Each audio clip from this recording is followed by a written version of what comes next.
Dr. Wolfulair. When I'm not busy putting military-grade mace into sample perfume bottles, I'm here at the Wolfulair reviewing movies. The last couple of years, I've been reviewing some Friday the 13th and Nightmare on Elm Street films, starring Jason Voorhees and Freddy Krueger respectively.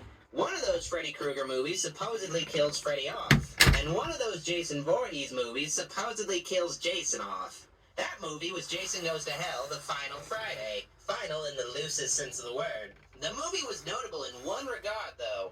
It was the first Jason film made by New Line Cinema, the owners of Freddy. So they put this in at the end of the movie.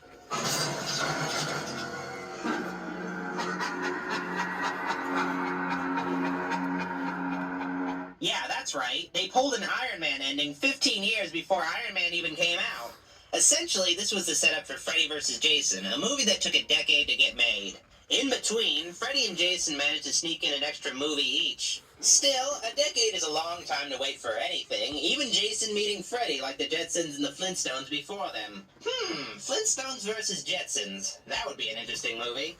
Whatever. The point is, there was a lot of hype for Freddy vs. Jason, so it had no hope of pleasing anyone, really. Oh well. Before I go on to the review, though, I'd just like to state that this is probably going to be a longer review than usual. So if you need to go to the bathroom, do it now because there's no pausing beyond this point. Oh, and get some snacks, too. But remember to wash your hands first. Alright, Freddy vs. Jason, let's watch. The film begins with a bit of a retrospective on Freddy Krueger. I think we're well aware of his origin by now. He killed kids, parents killed him. They don't really mention how he got his powers from flaming sperm flying into his chest, though. So then we move on to clips from some Freddy movies. Jason doesn't get this treatment, though, since New Line doesn't own the rights to his other flicks. Well, the good ones, at least. Anyway, the gist of Freddy's situation is that he's in hell after getting exploded by his daughter, and now he can't come back to life because nobody remembers him.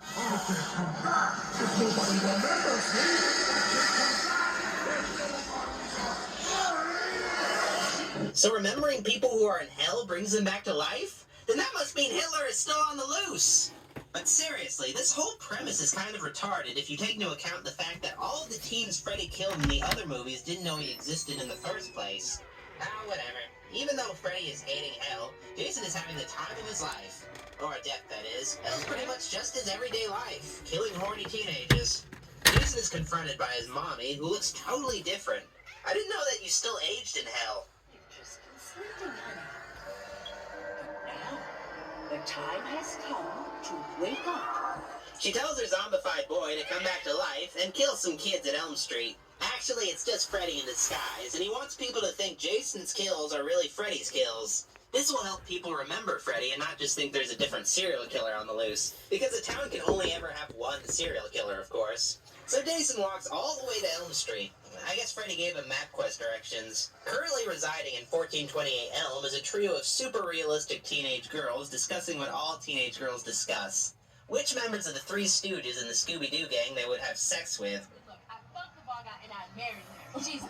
These girls are Kia, named after a car, and the token white girls are Lori and Gib. What the hell kind of name is Gib? A couple of dudes pop in for a little party. Luckily, parents in horror films are non-existent. Oh, babe. Tell you about kiss me after you smoke, huh? Good enough, they're menthols. Well, Gib and this one dude start making with a love. It's over within seconds, and Gib